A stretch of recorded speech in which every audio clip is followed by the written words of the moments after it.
Sanctus, Sanctus, Sanctus Dominus Deus Sabaoth. Salam jumpa kembali saudara-saudariku yang terkasih dalam Tuhan kita Yesus Kristus. Salam sejahtera untuk kita semua. Berkat Allah yang Maha Kuasa senantiasa menyertai kita. Marilah kita mendengarkan dan merenungkan bacaan-bacaan kitab suci hari Kamis tanggal 23 Mei tahun 2024. Dalam nama Bapa dan Putra dan Roh Kudus. Amin. Bacaan pertama dari surat Rasul Yakobus bab 5 ayat 1 sampai 6. Hai kalian orang-orang kaya, menangislah dan merataplah atas sengsara yang akan menimpa kalian. Kekayaanmu sudah membusuk dan pakaianmu sudah dimakan ngengat. Emas dan perakmu sudah berkarat dan karatnya akan menjadi kesaksian terhadap kalian dan akan makan dagingmu seperti api. Kalian telah mengumpulkan harta pada hari-hari yang sedang berakhir.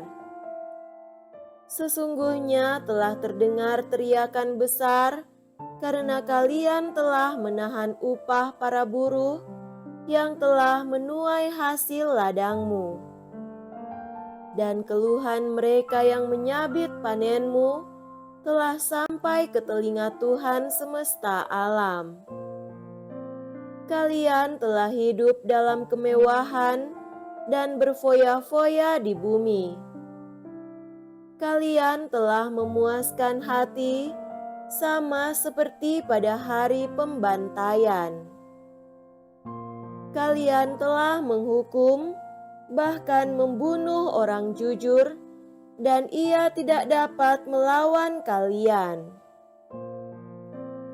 Demikianlah sabda Tuhan. Syukur kepada Allah.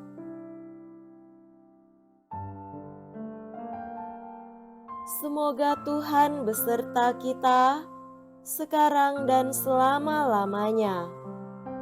Inilah Injil suci menurut Markus. Dimuliakanlah Tuhan. Injil Markus bab 9 ayat 41 sampai 50. Pada suatu hari, berkatalah Yesus kepada murid-muridnya, "Barang siapa memberi kalian minum air secangkir, oleh karena kalian adalah pengikut Kristus, ia tak akan kehilangan ganjarannya. Barang siapa menyesatkan salah seorang dari anak-anak kecil yang percaya ini, lebih baik baginya jika sebuah batu kilangan diikatkan pada lehernya, lalu ia dibuang ke dalam laut. Dan jika tanganmu menyesatkan engkau, penggalah, karena lebih baik bagimu dengan tangan terkudung masuk dalam kehidupan, daripada dengan utuh kedua belah tangan masuk dalam neraka, ke dalam api yang tak terpadamkan. Dan jika kaki menyesatkan engkau, penggalah, karena lebih baik bagimu dengan kaki timpang masuk ke dalam hidup, daripada dengan utuh kedua kakimu dicampakkan ke dalam neraka.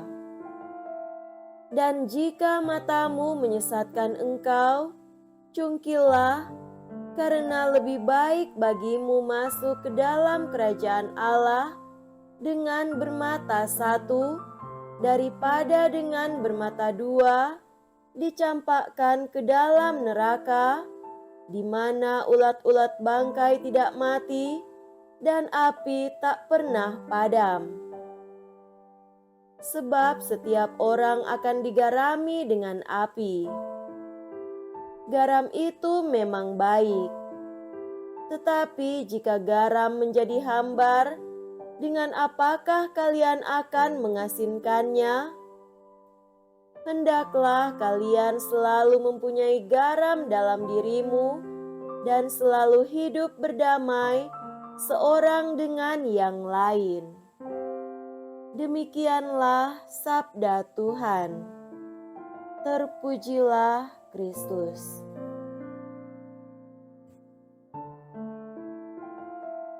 Saudara-saudariku yang terkasih dalam Tuhan kita Yesus Kristus, tema renungan kita pada hari ini adalah ketegasan dalam bertindak.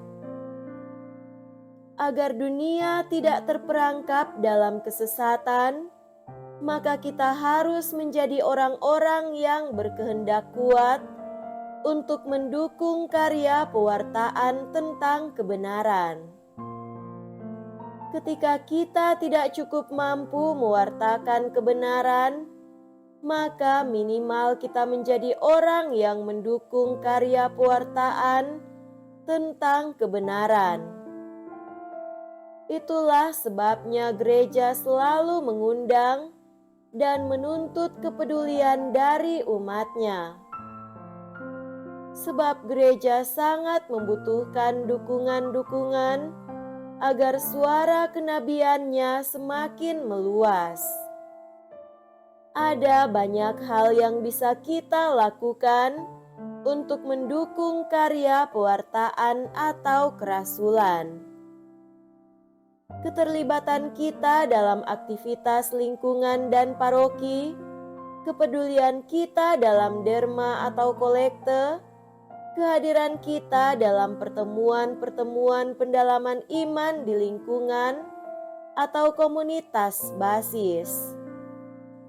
Itu semua dapat dimaknai sebagai bentuk dukungan bagi karya pewartaan atau kerasulan gereja.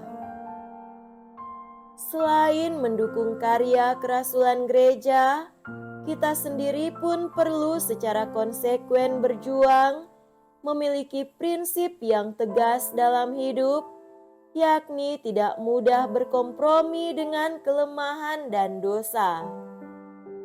Sebab banyak dari kita tidak sadar bahwa sedang dikendalikan oleh rasa takut yang berlebihan. Misalnya, ketakutan atas penolakan, kesepian, kemiskinan, penderitaan, kerugian. Alhasil kita menjadi orang yang mudah bernegosiasi hanya sekedar agar kita diterima, disenangi, terjamin secara ekonomi, mengalami keuntungan, dan luput dari penderitaan. Padahal kesuksesan hidup dalam perspektif Yesus adalah ketika kita berani tampil beda demi sebuah nilai. Namun hal itu juga bukan berarti bahwa Yesus menginginkan kita mengisolasi diri, memusuhi orang lain agar tidak terpengaruh oleh kesesatan. Bukan seperti itu. Yesus berpesan dengan sangat jelas, hiduplah berdamai dengan sesama, tidak berarti negosiasi untuk membuat garam atau kualitas iman menjadi tawar. Ketegasan hidup kita dalam kebenaran amatlah penting. Jika kita menganggap suatu hal atau tindakan akan membahayakan kita, lebih baik kita menghindar daripada masuk ke dalam pencobaan dengan resiko yang sama sekali tidak diinginkan. Benarlah perkataan Yesus, lebih baik bagimu dengan tangan terkudung masuk dalam kehidupan daripada dengan kedua belah tangan masuk dalam api yang tak terpadamkan. Semoga demikian. Amin. Dalam nama Bapa dan Putra dan Roh Kudus. Amin.